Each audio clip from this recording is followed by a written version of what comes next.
लोक प्रधान में आप सभी का स्वागत है। आज मैं आपके सामने एक महत्व के और इम्पोर्टेंट जो विषय है उसके बारे में आया हूँ। देखिए, आप सभी को पता होगा कि 30 जून 2026 से लेकर 29 जुलाई 2026 तक एसआईआर मैपिंग के कार्रवाई के बाद आप सेल्फ इम्यूनिनेशन का, यानी कि ये जो मेरे हाथ में गणना प्रपत्र है, ये अभी शुरू हो चुका है। इस तरह का एक फॉर्म आपको आपके बीएलओ की तरफ से आपके घर तक आकर बीएलओ ये आपको फॉर्म देंगे। ये फॉर्म 2 टाइप में होंगे, यानी 2 इसकी कॉपी होंगी। कॉपी 2 है लेकिन फॉर्म सेम है। इसके बारे में हम जानकारी देने के लिए आज मैं आपके सामने यहाँ पर हाजिर हूँ। देखिए किस तरह से ये फॉर्म भरना है और ये कैसा सबमिट करना है, क्या इसको डॉक्यूमेंट्स लगेंगे, ये सब जानकारी आपको इस वीडियो में मिलेंगी। वीडियो शायद थोड़ा बहुत लंबा भी हो सकता है, लेकिन आप जब तक इसको पूरी तरह से नहीं देखते तब तक आपको सही जानकारी नहीं मिलेगी। आधी अधूरी जानकारी लेकर अगर आप गलती करते हैं तो आपको पछताना पड़ेगा।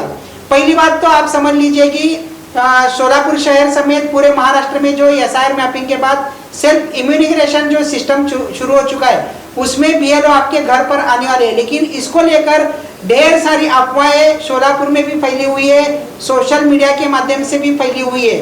पहली अफवाह ऐसी है कि आपको जो है कुछ डॉक्यूमेंट्स इसके साथ सबमिट कराने होंगे और वो डॉक्यूमेंट्स के साथ साथ आपको 2 फोटो लगेंगे, ऐसी अफवाह फैलाई जा रही है। लेकिन मैं आपको सही जानकारी देना चाहता हूं कि आपको 2 फोटो की ज़रूरत नहीं है।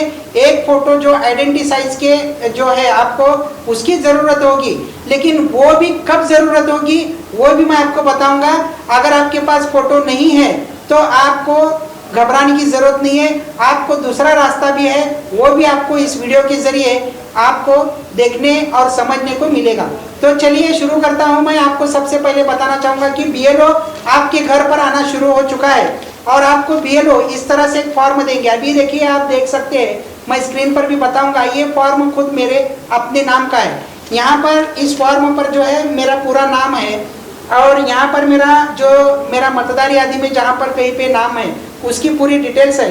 यहाँ पर एक बारकोड है और बारकोड के बाजू में आपको मेरा एक फोटो दिखाई दे रहा है। जो फोटो मेरा है वो फिलहाल जो मेरा ईपिक कार्ड है, यानी वोटर आईडी जो कार्ड है, उस पे जो कार्ड पे जो फोटो है वही कार्ड यहाँ पर है। और उसके बाजू में यहाँ पर एक दूसरा फोटो लगाने के लिए सध्याचा फोटो लावा ऐसा लिखा हुआ एक यहाँ पर रखाना है, यानी एक चौकट है।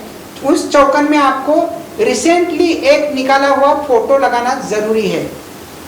जब आपके पास ये फॉर्म बीएलओ ला के देगा तब तो एक ही फोटो की जरूरत है। और फोटो के लिए जैसा कि बहुत सारे लोग बोलते हैं कि फोटो में लड़कियों का या औरतों का खास करके जो नकाब पहनती है या बुर्का पहनती है या दुपट्टा या जो कुछ भी अपना चेहरा ढकती है, उनके लिए ये अफवाह फैलाई जा रही है कि दोनों कान दिखना जरूरी है। ऐसा कुछ भी नहीं है। इलेक्शन कमीशन ऑफ इंडिया हो या महाराष्ट्र हो, इन्होंने ऐसा कहीं पे भी नहीं कहा है कि आपके दोनों कान दिखना जरूरी है। आपके दोनों कान दिखने वाला फोटो आपके पास है तो अच्छी बात है। अगर नहीं है, चालू रिसेंटली फोटो में आप कान ढके हुए हैं लेकिन आपका चेहरा पूरा दिखता है, तो वो भी फोटो वहाँ पे चलेगा। ऐसा कोई नहीं है कि दोनों कान वाला फोटो दिखना जरूरी है, ऐसा कुछ भी नहीं है।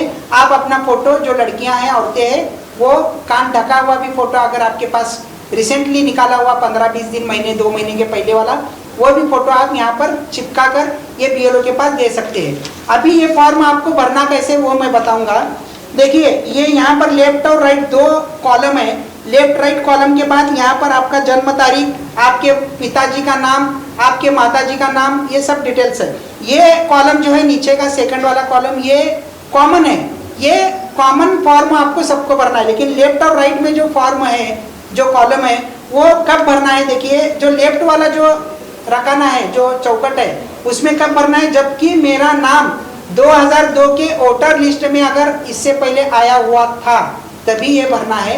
यानी कि पिछले एसआईआर 2002 में जब हुई थी उस वक्त अगर मेरा नाम वो वोटर लिस्ट में था तो यहाँ पर भरना है।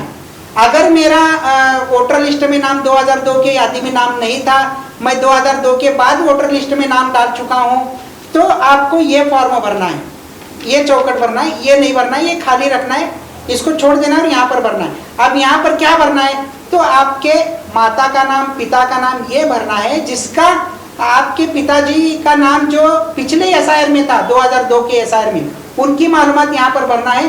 खुद की मालूमात भरने की जरूरत नहीं है जिसका 2002 के वोटर लिस्ट के बाद में नाम आया हुआ है, क्योंकि उनका नाम ऑलरेडी यहाँ पर फोटो के साथ डिटेल्स आया हुआ है। इसलिए 2002 की वोटर लिस्ट में नाम न रहने वाले लोगों को राइट साइड वाला ये सीधे बाजू वाला कॉलम भरना है, और जिनका नाम 2002 के वोटर लिस्ट में आ चुका था, पिछली एसआईआर में था, ऊपर नाम है, तो भी फिर भी उनको यहाँ का कॉलम भरना है। ये बात समझ कर लीजिएगा। इसके अलावा कुछ भी नहीं भरना है, बहुत सिंपल है। देखिए मैं भर चुका हूँ, मेरा खुद का अपना ही स्क्रीन पर मैं आराम से आपको दिखाऊंगा, आपको समझ में आएगा। कुछ भी नहीं है इसमें, मेरा नाम पूछा हुआ है, पिताजी का नाम पूछा हुआ है, नाता पूछा हुआ है, वो मेरे पिताजी है बोल के मैंने वडील बोल के मराठी में लिखा है, जिला लिखा है सोलापुर, राज्य महाराष्ट्र लिखा है, और मतदार संघ 2002 में जो था मेरा वो लिखा हुआ है। शायद अभी बदल भी चुका है कहीं। मेरा जो था सोलापुर उत्तर अनुसूचित जाति जमाती का था, अभी वो सिर्फ सोलापुर उत्तर है, तो मैं यहाँ पर पुराना 2002 वाला लिखा हूँ। अब ये बात रही मेरा 2002 की यादी में नाम आने के बाद। अब 2002 की यादी में नाम नहीं है, मैंने उसके बाद में यादी में नाम लिया है, रखा है, तो यहाँ पर मेरे को भरना है।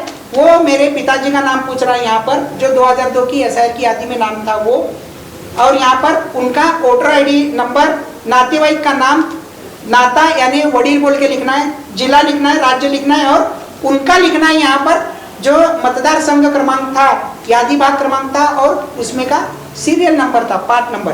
बस ये दो कॉलम आपको अगर समझ में आएंगे तो ये बहुत ही सिंपल। अगर आप एक 7-8 साल वाले बच्चे को भी अगर बताएंगे तो वो भी भर सकता है, ऐसा ये फॉर्म है। लास्ट में फिर यहाँ पर आपको एक सिग्नेचर करना है, और जिस दिन सिग्नेचर कर रहे उसकी यहाँ पर डेट लिखना है। अब ये फॉर्म जो आप सबमिट करेंगे फोटो लगाकर, ये आपके बीएलओ को वापस आपको देना है। मैंने पहले ही बताया कि ऐसे दो फॉर्म सेम मिलेंगे, एक फॉर्म बीएलओ के पास जाएगा, दूसरे फॉर्म पर आपको सबूत के तौर पर जो पोच पावती अपन बोलते हैं वो बीएलओ आपको यहाँ पर उसका नाम, मोबाइल नंबर और सिक्का स्टैंप मार के आपको वापस करेगा। इतना सादा सिंपल ये काम है। अब मैं आपको और एक बताना चाहूँगा कि मैं पहले ही बताया हूँ कि आपको फोटो की ज़रूरत कब है।